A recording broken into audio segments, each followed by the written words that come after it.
Bienvenidos a la reflexión dominical con el pastor Misael Ocampo Rivera. Hola amigos, ¿qué tal? De nuevo aquí frente a la palabra del Señor para continuar nuestra serie de las decisiones equivocadas de los hijos. La reflexión anterior estábamos viendo la actitud y la conducta del joven pródigo, del hijo pródigo, o sea, del joven menor. Y hoy vamos a analizar la del hermano mayor que no tomó ninguna decisión de irse ni pidió sus bienes, y cualquiera podría pensar que actuó de manera correcta y que su actitud fue mejor que la de su hermano el menor. Pues vamos a ver la parábola. La palabra siempre nos enseñará y llegará a nuestro corazón para traer enseñanzas nuevas, frescas, que nos harán entender muchas cosas que necesitamos para nosotros, para nuestro hogar, para nuestra familia, para nuestras generaciones. En la parábola del hijo pródigo no solo se consideraba la decisión equivocada de este hijo menor, quien rompió con todos los esquemas propios de la época, ya que como lo analizamos en el tema anterior, no era usual que el hijo menor pidiera la herencia mientras el padre aún vivía.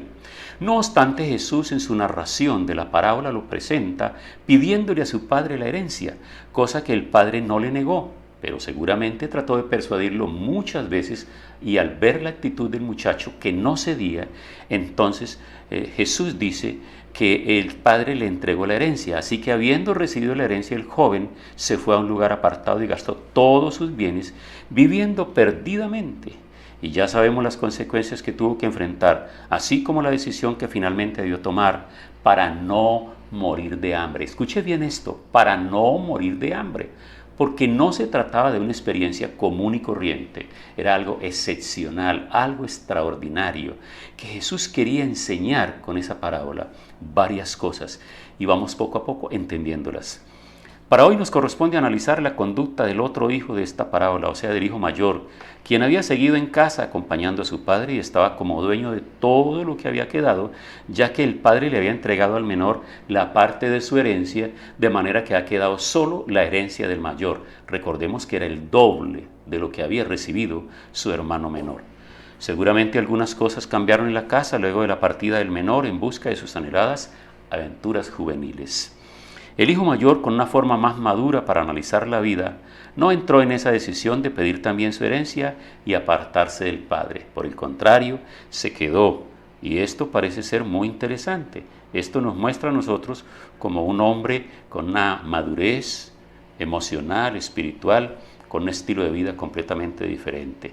Vamos a ver si se trata de todo esto que estamos viendo nosotros y nos va a llevar a entender eso. Obviamente que Jesús no pretendió simplemente narrar un episodio común y corriente, sino que buscaba enseñar la condición del hombre alejado de Dios y la manera como Dios el Padre espera paciente el regreso de sus hijos que han derrochado su vida, sus fuerzas, sus anhelos, y luego recapacitan y se vuelven a Dios arrepentidos, y la forma como el Padre Celestial acoge a todos los que se vuelven a Él. Recuerdo que en una ocasión, en la congregación donde estábamos pastoreando, unos jóvenes hicieron un sociodrama. Hay un evangelista predicándole a unos jóvenes y los jóvenes rechazan el mensaje de la palabra. Se ríen, se burlan, se mofan y finalmente se van y dejan al predicador solo. Con el correr de los tiempos, uno de esos ya se convierte en un hombre adulto, mayor, poco enfermo ya, de paso lento, cansado, que ahora llega al altar un poco tembloroso, con su bastón en la mano, y luego arrepentido llega a hacer la oración y decirle: Señor, aquí estoy, úsame para tu gloria, Señor. Y los muchachos lo hacían de tal manera que nos hacía vivenciar la realidad de la vida, de cómo hay personas que creen que lo mejor para sus vidas es darle la espalda al Señor, alejarse del Señor, y luego regresar cuando ya no tienen fuerzas físicas, cuando ya no hay fuerzas ni emocionales ni espirituales, cuando ya prácticamente es un cadáver andante, para ahora sí entregarle su vida al Señor, para que el Señor la use. ¿Y para qué la irá a usar el Señor esa vida? ¿Ya qué fuerzas quedan? Bueno, este hombre se quedó en casa al lado de su padre, ayudándole, haciendo que su fortuna siguiera creciendo, porque de ahí en adelante todo, los ganados, las cosechas y todo lo demás que se recogiese ahí en la hacienda le pertenecían solo a él. Ya no había más herencia para su hermano. Recuerden que solamente eran dos y el menor se había ido. Pero el caso del hijo mayor tiene un profundo significado por la actitud que asume cuando se percata de la fiesta que están celebrando en casa de su padre para darle la bienvenida al hijo que había muerto y había revivido. Se había perdido y había regresado. Y precisamente es su padre quien sale a rogarle que entre a la fiesta a recibir a su hermano. Y aquí estamos viendo nosotros ahora el corazón del hermano. El corazón del hermano. En la próxima reflexión veremos el corazón del padre, analizaremos el papel del padre. Por ahora estamos interesados en analizar el corazón de sus hijos. Ya vimos el corazón arrepentido del joven aventurero, del joven pródigo. Ahora vamos a ver y analizar el corazón del joven que se quedó y que mientras su hermano empobreció y llegó a la más absoluta miseria y necesidad, que llegó a la condición de mendigo y ahora arrepentido, con la única oportunidad que tenía de seguir viviendo, que era regresar a la casa del padre para pedirle perdón, para que lo recibiese como a uno de sus trabajadores, a uno de sus esclavos y de sus jornaleros. Ahora se va a encontrar con la actitud de su hermano mayor. Veamos entonces este aspecto. Del hermano mayor dice, no consideró que su hermano podría regresar. Seguramente él nunca consideró que su hermano regresaría y que si su hermano intentaba regresar, con el voto de él no contaría, con el favor de él no contaría. Y seguramente no contaba porque él estaba pensando que si su padre lo volvía a recibir en la casa, entonces con el correr del tiempo otra vez tendría que volver a repartir la herencia, ¿verdad? Entonces el egoísmo no lo dejaba pensar correctamente. No lo estaba esperando. No había premeditado una fiesta para el regreso de su hermano menor en ningún momento. Y seguramente que el padre jamás lo socializó con él. En la conversación de los dos que quedaron ahí en casa, seguramente su padre jamás le mostró la intención de perdonar a su hijo si regresaba y de pedirle a él que estuviera de acuerdo para que recibieran a su hermano menor. No aceptó la forma como su padre recibió al hijo pródigo, rechazó la actitud generosa del padre, recriminó a su padre. No había dispuesto de nada de su herencia. Él era una persona que teniéndolo todo, absolutamente todo, no había tocado ni siquiera un corderito de su herencia para él y sus amigos. Estaba enojado, no quería entrar. ¿Cómo les parece a ustedes la actitud de este hombre? No se fue, pero su corazón está lejos de su padre, absolutamente lejos de su padre. No quería entrar, le dio a entender al padre que él tenía preferencia por el hijo menor. Eso es lo que le da a entender al padre en esa actitud altanera cuando el padre sale para reconvenirlo, para que entre.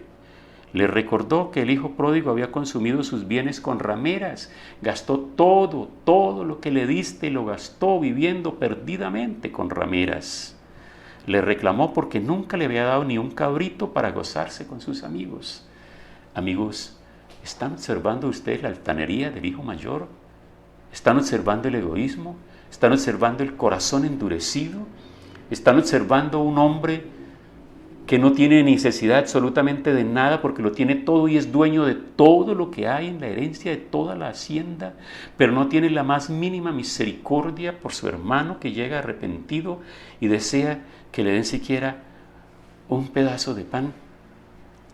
Entonces, por el contrario, dijo a su padre, pero cuando llegó tu hijo, has hecho matar el becerro gordo, y a mí ni un cabrito me has dado para gozarme con mis amigos. El relato no menciona si el hermano mayor entró a la fiesta o se quedó acariciando su rencor.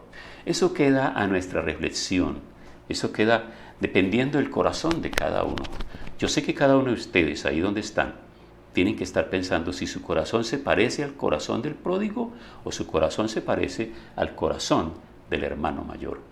Estas historias suceden en las casas. Estas historias suceden, diríamos que con alguna frecuencia, en algunas familias y algunos hogares, donde se presentan esas clases de hijos. Y los padres se ven en dificultades con ellos, porque quieren perdonar y recoger a aquellos que han fracasado en la vida, y los otros, que hasta ahora se han estado juiciosos en la casa, se oponen.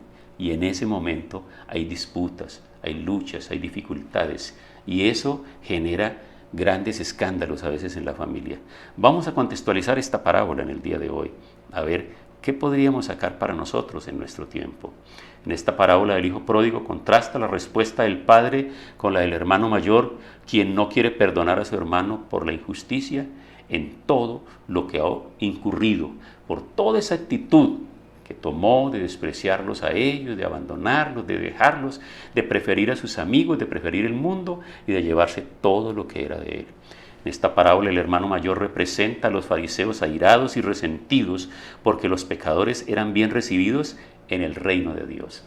Recordemos que cuando Jesús transitaba los diferentes lugares, hombres distinguidos, fariseos a veces, publicanos, estaban llamando a Jesús, invitándolo a cenar en sus casas, y Jesús en ningún momento rechazó, sino que entró a esas casas, llegó a la casa de Zaqueo, publicano, cobrador de impuestos, entró a esa casa, entró a la casa de Simón, y en todos esos lugares donde lo invitaron, él entró. Jesús no rechazó la oportunidad de llegar a ningún lugar, y esto obviamente generó mucho resentimiento entre los fariseos, que eran supuestamente los que guardaban la ley y los que pensaban que ellos eran los portadores de la verdad absoluta y nunca aceptaron el mensaje de Jesús.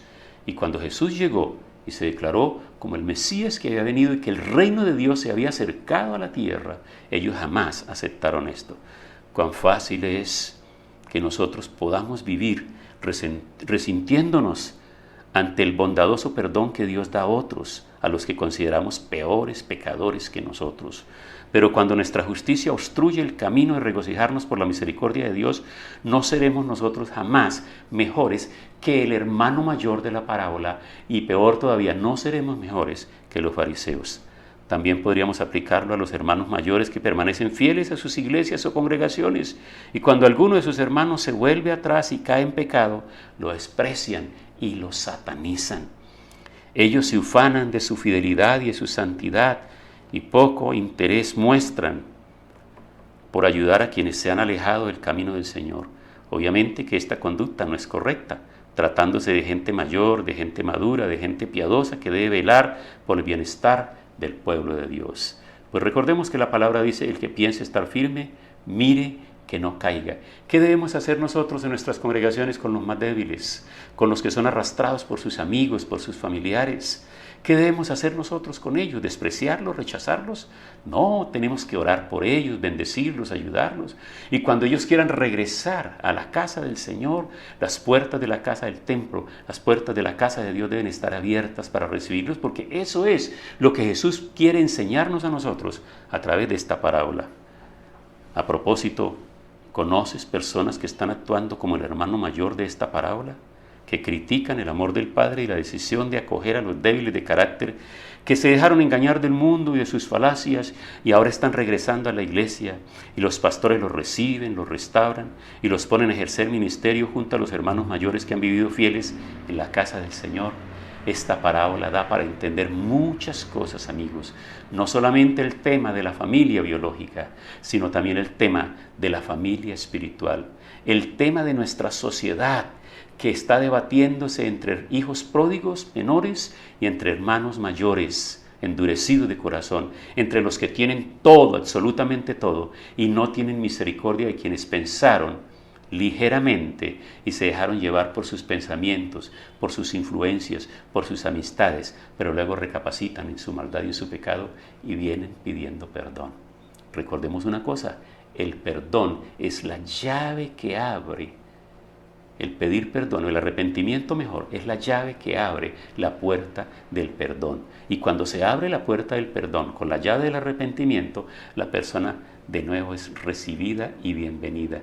Por eso el Padre lo recibió, porque Él regresó no reclamando nada, sino pidiendo misericordia, pidiendo que lo recibiese como a uno de sus jornaleros. No tenía ropa, no tenía alimento, no tenía recursos, seguramente no tenía ni buena salud, pero el Padre lo recibe misericordioso. Y en la próxima entrega, la próxima reflexión dominical, analizaremos el corazón del Padre. Así que hoy vamos a terminar nuestra reflexión aquí, pero recordemos, ¿habrá alguien en nuestra familia que está actuando como el hermano mayor de la parábola del hijo pródigo? ¿Habrá alguien en nuestra empresa, en nuestra iglesia? ¿Habrá alguien en nuestro vecindario? Pues yo creo que debemos orar por él, porque si tuvo necesidad del pródigo, también la tiene el mayor, para que el Espíritu de Dios lo sensibilice, lo toque, lo ayude. Hay hogares que están divididos, hay hogares en fracaso, en dolor, en angustia. Lamentablemente tenemos que reconocer que hay familias que están divididas, los mayores contra los pródigos. Y hay momentos difíciles cuando los padres quisieran tenerlos reunidos a todos, pero los mayores no lo permiten. Los que han permanecido al lado de la casa no lo aceptan. Los que siempre han estado ahí al cuidado de sus padres consideran que no es una buena idea. Eso se aplica a muchas personas. Por lo tanto, en el día de hoy quiero que hagamos una oración. Acompáñeme a hacer una oración, porque si usted está actuando como el hermano mayor de la parábola, tienes un corazón endurecido. Porque si tú estás obrando como la persona que tienes todo a tu favor, pero te endureces hacia la decisión genuina, cariñosa y perdonadora de tu Padre, estás actuando mal. Acompáñame a la oración. Padre, esta palabra hoy toca nuestro corazón. Esta palabra hoy toca el corazón de muchas personas. Muchas personas que hoy, Señor, lo tienen todo, están en la comodidad, están en la holgura, están en la bendición. Y por lo tanto desprecian a aquellos que han caído en desgracia, que han caído en dolor y en pérdida. Yo te ruego, Señor, hoy para que toques el corazón, que así como el Padre salió a reconvenir a su hijo mayor y animarlo para que entrara a recibir a su hermano, a darle la bienvenida y a perdonarlo, que hoy estas personas que tienen corazones endurecidos puedan acercarse a ti, para que tú los ayudes. Las familias necesitan vivir, Señor, en paz, en tranquilidad. Necesitamos perdonarnos unos a otros. Todos cometemos errores, todos hemos pecado, pero tú como Padre nos quieres perdonar a todos. Muchas gracias, en el nombre de Cristo Jesús. Amén. Amigos, espero que esta reflexión de la que ustedes han participado en este momento y los que lleguen posteriormente a ver esta grabación pueda tocar sus corazones. Y anímense a enviársela a otras personas que seguramente la necesitan. No debemos estar nosotros obrando como el hijo mayor, con mezquindad, con odio y con resentimiento. Esta es una semana para ponernos en paz en nuestra casa, con nuestra familia. Bendiciones para todos. Hemos disfrutado de la reflexión dominical. Los invito a escuchar diariamente Momentos de Reflexión con el pastor Misael Ocampo Rivera.